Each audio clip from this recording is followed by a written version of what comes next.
Ijoolleen teenya agartu isin geema kana ofirraa dhiisa. Hin taphatin haa geema kam. Maaliif jennaan ijoolleen tunis hurkiteeffitti. Maqaa keessan balleessuun feetu. Isin ni jaalatti. Addunyaadhaa isin kan nurraan ooltu. Nama isin moo'uun oolu. Moo'amurraan haftan. Booda gabbaatanii komachuurraan haftan. Isinii galee kanaafi dhiisaa naatu isiniin jee. Dhiisa geema kanarraa akka argati arra booda geema tokko qabatina. Kunoo anaa isiniin jee. Akka arge geemni as booda haa dhaabbatu. Maam irratti fi intala edda taphatte san tabiga. Intala tapha siree kuulan irratti gahaadha nuuf gaha. As booda geema tokko irratti diyaaspooraan keenya hin hirmaatina. Miskiina keenya maallaqaan bakka baankiidhaan ergaaf lakkoo isaan ergaaf. Isinii galee baankiitti ergaaf karaa keessaatiin gargaara. Kanaan ala giiftiinis nam tokko hin gargaarina. Miskiina keenyas giiftiin hin gargaarina. Karaa maallaqaatiin gargaara. Leenci isin bittan kun maallaqa miskiina meeqa gargaaruu dandeessan? Miskiina meeqatti waan leenca tokkoon bitanii kan kana miskiina meeqaaf mana ijaaruu dandeessan? Wallahi billahi dhugaan isin hin jaan. Wallahi billahi miskiina meeqaaf giiftaroonni keenya diyaaspooriin keenya miskiina meeqaaf zingoo 15 ijaaruu fi dandeessan miskiina. Yoo mana namaa ijaarte wallahi ajrii rabbii biratti illee argatta. Bakka hundatti ajrii argatta. Garuu miidiyaa kanarratti ajriin argattu galataan argattu. Arrabsoo qofa argatta miidiyaa kanarratti dhaggeeffadhu. Yoo amma ollaa kiyya tokkoofati maallaqa diyaaspooraan waan leencaasan doolara 600 ergee singoo takka jaareef ilma akkasii ganda akkasii diyaaspoora jira diyaaspoora Ameerika jira isaa jaareef hin jaan amataa gadaa hin batu manni san isinii galee amataa gadaa hin batu wallahi billahi namni kun keessa waaraa du'aa isii godhata si galee. Kanaafi diyaaspooraan keenya geemii irratti hin hirmaatin arra booda nu dhageessanii jirtan galatooma. Haalee akkasitti teessanii daawwattanii edda daawwat diyaaspooraan keenya meeqatanii lakkaa'ee achi jalatti ijoolleen Harargeedhaa diyaaspooronni tanummaan arsiituuf bartee jirti boo malaan nyaatu. Intalti jimma jaanii kan nu dhiisamoo kaminiiroo asliin guyyoo taphate kan godhanniiroo wallaa asli geema qabatteen salphatin. Hunoo ani isin himeetiin jira. Maayikiin amma gizuma geema taphattu kanumattuu qoftee jirti intalti nyagoon namni itti kan nu jiru ilillii takka. Kunoo mucaa xiqqaasan tumu'a. Amma silaa nama jingeemii qabatte anuun immoo. Ilillumaan immoo waan fan ilillumaan. Ilillumaa fi taaptaabiin geemii moo ammaan silaan geema wajjin qabanne maayikii wajjin. Wallahi billahi. Maayikii wajjin yoo geema qabanne ilillumaa fi taaptaabiin immoo waan. Dhuguma bar. Giiftaran qaboon amma. Nama na taphachiisu tokkoon qaboon amma. Nama ililliinaa kan nun qabu. Isinii galee namuma kanumatti guyyaa puushina godhu malee nama ililliinaa kan qabu. Taaptaabiin maankiin immoo amma. Taaptaabiin ililliidhaan. Koppumuliin maayikii moo'ee na daba. Wallahi billahi dhugaan isin hin jaawar. Isin galee amma ijoolleen teenya qabsoo nuti barana godhaa turretti hedduu milkooyne. Maaliif jennaan if bare namni Mubaarak nyaataa ture Oromoo. If baranii jala galan. Asliin nyaataa ture if baranii jala galan. Maayikii nyaataa turte if baranii jala galan. Haadha seenaatiin itti dhufan la. Isin galeemma haadha seenaatiin itti dhufan.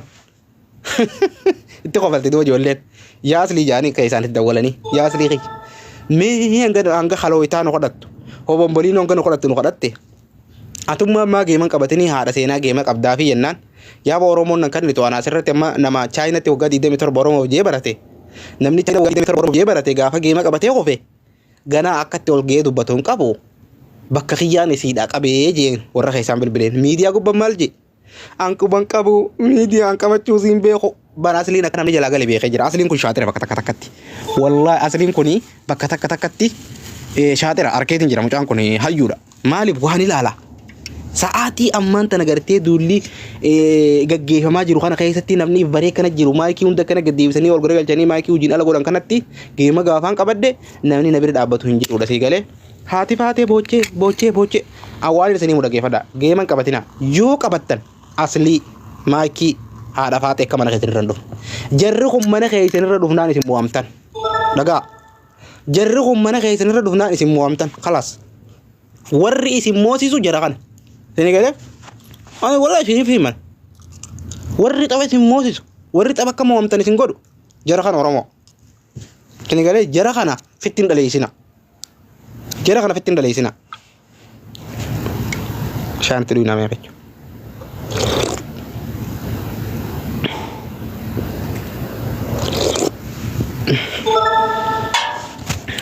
Mee amma asliin kalee maal godhe isin garsiisu?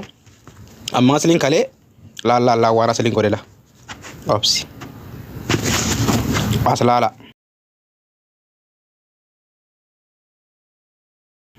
abdii muratoodha kun hundi la tooppii waan irra jira bar tooppii waan irra jiraas laala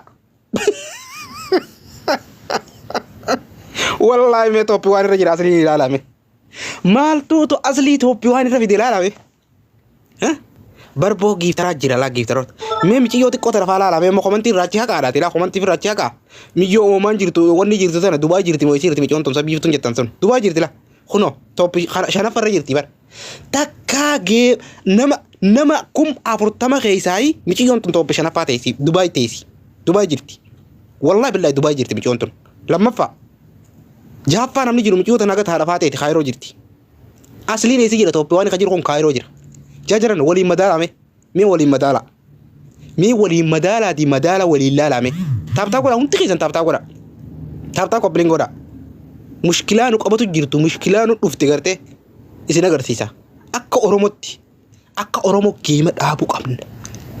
oromoo geema dhaabuu qabna jiran ijoolleen sikkoomandoo laal ijoolleen sikkoomandoo keessaafu arraboota haadha seenaa booda geemii qabattan taanaan ijoollee sikkoomandoo dhageeffadha geema tokko amma baangaaltichi mataa diimaa tokko geemii qabatee jira sun ammoo mudhiisa sun duraanuu goota arrabsaa ture goota arsiidha goota arsii arrabsaa goota gutaa hamii arrabsaa sun hojii keessan jiru namni illii darbuuf hin jiru dhiisa bira kutaa sagaleen taanuuf ammee sigalee akka arsitti geema akka hin qabanne arraboota kan isinii dhaamuun mee amma asliin kun tooppii waan jira aslaala tooppii waan ta'a asliin mee maallaqa kana keessaa baasee harkuma yoo kanneefo mee irra faayidaa miti yaa oromoo mee geema kana keessaa baasee asliin kun haadha mana isaatiin talti tuni intala ijaartiisaa wajjin jiranii yoo harkuma kanneef maal qabame mee maal qaba yoo harkuma kanneef egaa mushkilat yaa oromoo miti mushkila gurguddoo miti salphina barbo salphina wallahi maal naa jirta abbo maal naa jirtaat giftara tokkoffaatu kaayiroo keessaan nuu bee giftara jaba maa dura akka inni jabaa ta'e hin beektu bakka inni deemutti maqaa asliitiin geemiin taphatamaa oolu hin beektu maa akka inni jabaa ta'e adda agartaati hai duuba an akka tokkotti amma wanni siin jedhu giftara jabaadha ganaa haanu taphachuu gaafa akkana jettu waa yaadaa dubbadhu gaafa makiidhaa eenyu toppi waan ture makiitam gaafa makiin taphattu makiin yoom geema taphatte makiin tun tami makiin isii ati arrabsaa oltu san saahibatee san intala kolgoltummaa gaafatte moo oromoo eta kolgoltummaa gaafatte san akkana jii hoo way farsa qiyyi maal ta'a isarraa biifi sin jaaladha akkana jii haa intala kolgoltummaa gaafatte jii malee isima san toppi waan eenyu ture aslii jabummaa isaa